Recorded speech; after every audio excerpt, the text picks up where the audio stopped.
Salut à tous, j'espère que vous allez bien. On se retrouve aujourd'hui dans une vidéo pour parler de l'élitisme littéraire, comme vous avez pu le voir dans le titre. Et ce que j'ai à dire dans cette vidéo, du coup, à ce sujet, c'est qu'il n'y a pas de genre, ni de livre, ni de style littéraire meilleur qu'un autre. Tout est question de goût. Voilà, c'est tout pour moi. Merci d'avoir regardé la vidéo. À bientôt. Ah bah, ça aurait été rapide. Au moins ça c'est fait. Je plaisante, vous comprenez bien que je vais pas faire une vidéo de 3 secondes et demie pour pour parler de l'élitisme littéraire, même si en vrai j'aimerais bien que ça se résume à ça. Donc, ce que je vais vous dire aujourd'hui, c'est déjà, on va commencer par une petite définition de l'élitisme littéraire. Faut déjà que j'arrive à dire le mot. Donc déjà, qu'est-ce que l'élitisme littéraire? C'est quand certaines personnes supposent que certains genres, certains types de livres, de littérature sont meilleurs que d'autres. Souvent, c'est la littérature blanche qu'on qualifie de meilleure, de plus intéressante. Et ce qu'on retrouve souvent aussi, c'est que les classiques de la littérature, donc les livres qui sont plus vieux que nous, qui ont été écrits souvent au 19-20e siècle, sont mieux écrits, plus intéressants que les nôtres, que ceux qui sont écrits en ce moment et qui ont plus d'importance, plus d'intérêt littéraire que certains autres. En gros, très gros, je vais vous résumer. Si c'est vieux, ça instruit. Si c'est récent, ça divertit. Sauf si ça a été écrit par un homme aux cheveux gris. Se divertir, c'est pour les faibles. C'est pas intéressant, ça sert à rien. Voilà. C'est vraiment grosso modo, en gros, ce que peut être l'élitisme littéraire. C'est triste à dire, mais depuis la nuit des temps, la littérature est touchée par ce côté élitiste. Il y a toujours eu des auteurs, des critiques qui plaçaient certains types de littérature, certains livres, certains auteurs en général, plus haut que d'autres. En général, ce genre de classement se fait à coup de ça c'est de la vraie littérature, ça c'est pas de la vraie littérature, ce que tu dis c'est nul, moi ce que je dis c'est bien. Et ça c'est pas intéressant, ça j'apprends des choses avec, ça c'est pas bien, c'est pas riche, etc., etc.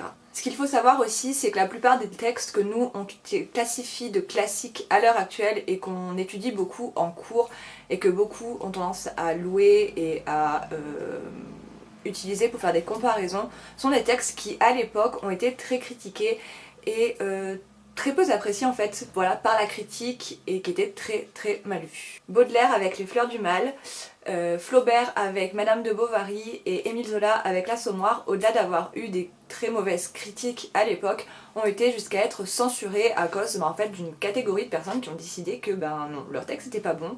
Donc certes, c'est parce qu'il y avait aussi une constitution du texte qui était différente de l'époque, qui était peut-être nouveau pour certaines personnes, qui utilisaient des termes qui n'étaient pas acceptés du coup par le public, mais du coup certaines personnes ont décidé qu'ils n'étaient pas faits pour être lus.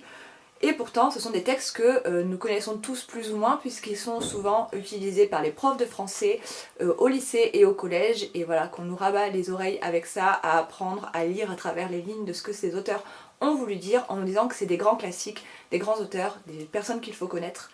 Alors qu'à l'époque, eux ont été très très mal reçus parce qu'il y avait cet élitisme déjà à l'époque. Ce qui est étonnant, donc comme je l'ai dit tout à l'heure, c'est qu'on a tendance à l'heure actuelle à comparer les textes qu'on trouve pas bons, souvent, des textes qui sont publiés, hein, je veux dire, et qu'on trouve pas bons selon certaines critiques, on a tendance à les comparer aux textes qui existaient à cette époque-là, parce qu'on a tendance à dire oui mais c'était mieux avant, les textes étaient meilleurs avant. Nouveaux exemples d'auteurs que vous devez sûrement connaître, Dickens, Dumas et Balzac, ont été à l'époque aussi très mal vus. Pourquoi? Car c'était des auteurs qui étaient dirigés vers un public dit le petit peuple. Vous savez qu'à une certaine époque, on avait tendance à qualifier et à classifier les gens selon leurs revenus. Et donc il y avait l'élite, donc les personnes les plus riches qui étaient souvent les personnes les plus cultivées, qui avaient du coup les meilleures lectures. Et puis il y avait le petit peuple, les gens pauvres, les gens qui avaient moins d'argent, parce qu'un livre était vu comme quelque chose de riche, pour les riches, qui coûtait cher. Donc il y avait ces ouvriers, ces épiciers, ces artisans qui avaient moins de revenus, qui ne pouvaient pas se permettre d'acheter cet outil si cher qui était le livre. cet outil de savoir et de culture. Et du coup, il lisait ce qu'on appelle les romans feuilletons. Donc qu'est-ce qu'un roman feuilleton? C'est un texte en fait qui est publié par épisode dans la presse, dans des journaux. Donc en fait, si vous voulez un résumé en gros, c'est le Wattpad de l'époque.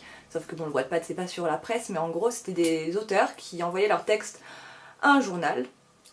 Et chaque jour, il y avait la suite du roman. Tapez sur Google, vous trouverez très vite des exemples. Et donc ces auteurs que je vous ai cités, donc Dickens, Dumas et Balzac, étaient très connus pour avoir écrit pour les classes plus populaires. Et du coup, ils n'étaient pas du tout appréciés par l'élite de l'époque. Alors qu'à l'heure actuelle, encore une fois, c'est des auteurs que nous on étudie, des auteurs qu'on voit comme des grands classiques, qui ont fait des textes très vus et revus, adaptés. Voilà, c'est des auteurs très connus et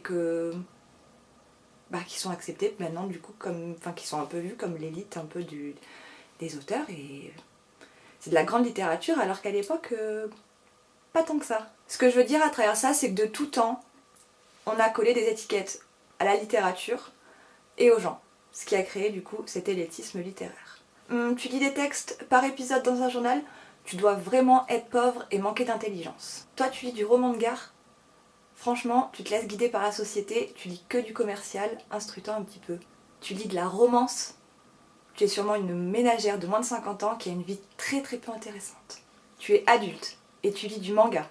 Grandis un petit peu, il y a des dessins dans ton histoire. Ces exemples de remarques qu'on reçoit sur nos lectures peuvent se traduire dans l'écriture par « Quoi? Tu écris de l'imaginaire? Mais quand est-ce que tu vas écrire un réel livre, quelque chose de concret, duquel on apprend ?» C'est des choses qui arrivent souvent. Et encore une fois, c'est l'élitisme. C'est juger via ses goûts en faisant une généralité. Je profite d'ailleurs de ce passage pour vous rappeler que tout ce qui est classification de livres est utile pour quand on cherche un livre, quand un libraire doit ranger ses livres, mais en aucun cas pour qualifier une personne, pour hiérarchiser les gens. De toute façon, on hiérarchise jamais les gens. Du coup, à mes yeux, il n'y a pas de réelle explication à cet élitisme de la littérature, mis à part peut-être cette fâcheuse manie qu'ont les critiques et certaines personnes à vouloir se trouver supérieurs aux autres et à juger les autres vis-à-vis de leur propre goût, comme je viens de le dire. C'est un peu aussi un fait de société, puisqu'on vit dans une société où on a toujours besoin d'écraser les autres pour se sentir meilleur, pour se sentir bien. Voilà, c'est toujours une loi un peu de la supériorité, et malheureusement, la littérature, l'écriture, les livres en général, ne sont pas exclus de ce phénomène de société. À mes yeux, les grands concours littéraires comme le prix Goncourt ou le Renaudot sont des outils assez importants de cet élitisme littéraire, parce que si on regarde bien, c'est souvent de la littérature blanche, comme j'ai dit au départ, qui est primée dans ces concours. Après encore, c'est que mon avis, on va éviter de se lancer dans une guerre sur cette vidéo, mais voilà, je trouve que les prix littéraires insistent un peu trop sur cet élitisme.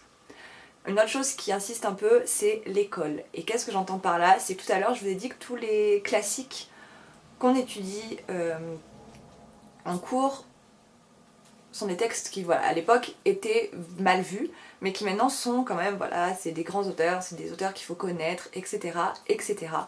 Le problème, c'est que pourquoi eux plutôt qu'un autre? Certes, c'est bien d'avoir ces bases, de lire un peu de tout, de lire ces romans classiques, de lire de la BD, de lire du polar, de lire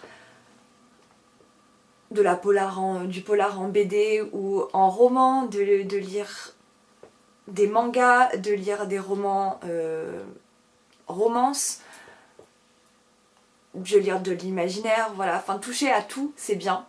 Mais quand ça vient d'une envie de découvrir et de quelque chose qui vient de nous, plutôt que quelque chose d'imposé, c'est mieux.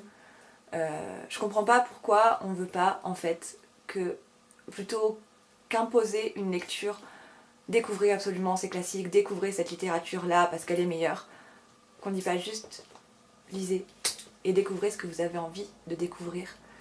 Faites passer vos envies, vos goûts, faites-vous passer vous. avant ce que la société dit qui est meilleur. Avant de conclure, je voudrais parler d'un autre type d'élitisme qui existe dans la littérature, parce que là on vient de parler de celui que je pourrais appeler le tu es idiot, et il y a aussi l'élitisme du tu es inculte.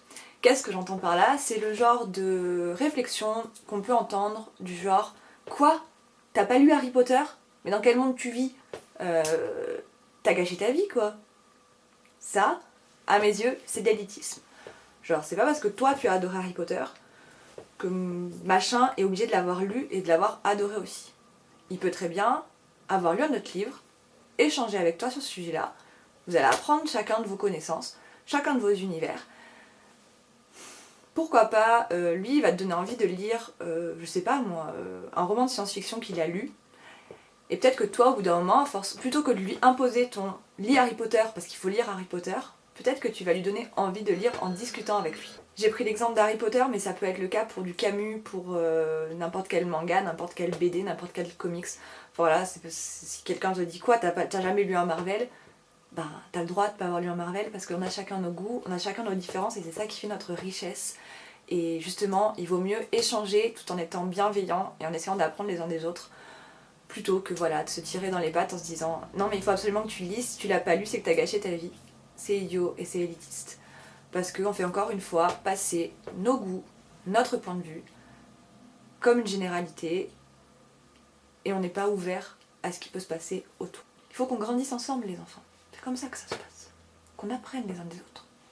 Bon du coup ce que je voulais dire à travers cette vidéo, et j'espère que ça s'est compris, c'est que nos choix littéraires, nos choix autant pour écrire les livres que pour les lire, ne devraient dépendre que de nous et pas de l'avis des autres, de l'avis de la société, de l'avis de machin qui passe à la télé, le grand critique littéraire et qui a décidé que de cette étiquette qui a écrit prix Goncourt sur le livre et qui fait que c'est le livre à lire absolument.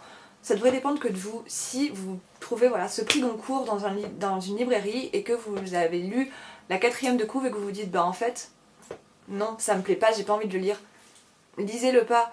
Si par contre à la télé il y a un livre qui a été descendu par le dernier, par voilà, un grand critique littéraire, que vous voulez vous faire votre propre point de vue là-dessus, lisez la 4e de couve et que là vous vous dites ouais j'adore, mais merde, machin à la télé a dit que c'était nul, je vais passer pourquoi si je le lis, mais on s'en fout de ce que machin a dit, lisez-le.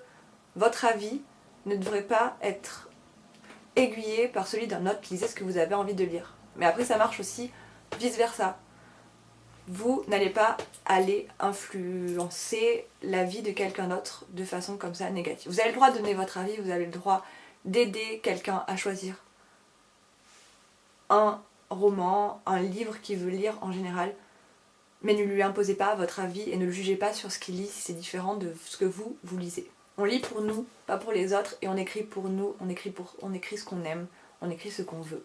C'est tout pour moi pour aujourd'hui. J'espère que cette vidéo vous a plu, que j'ai parlé d'une façon assez claire de l'élitisme, de ma façon dont je vois l'élitisme, de ce que ça représente pour moi. Il y a encore tant de choses à dire à ce sujet-là.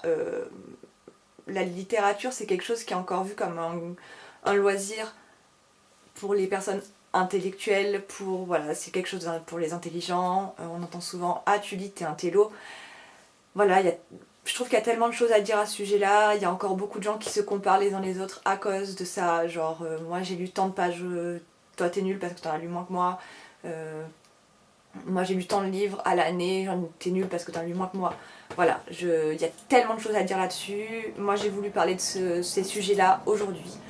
Je reviendrai sûrement dans une vidéo pour parler du fait qu'on peut aussi apprendre, pour parler du fait qu'on peut apprendre juste en lisant un roman pour se divertir. On apprend aussi de ces lectures-là. On n'est pas obligé de lire un livre pratique, on n'est pas obligé de lire un essai, on n'est pas obligé de lire un grand classique pour apprendre. On peut apprendre de chacune de nos lectures. Comme d'habitude, continuez d'être doux, continuez d'être géniaux, continuez d'être différents, acceptez vos différences. Ayez confiance en vous. Si vous n'avez pas confiance en vous, moi j'ai confiance en vous. Je vous fais des gros bisous et je vous dis à la semaine prochaine.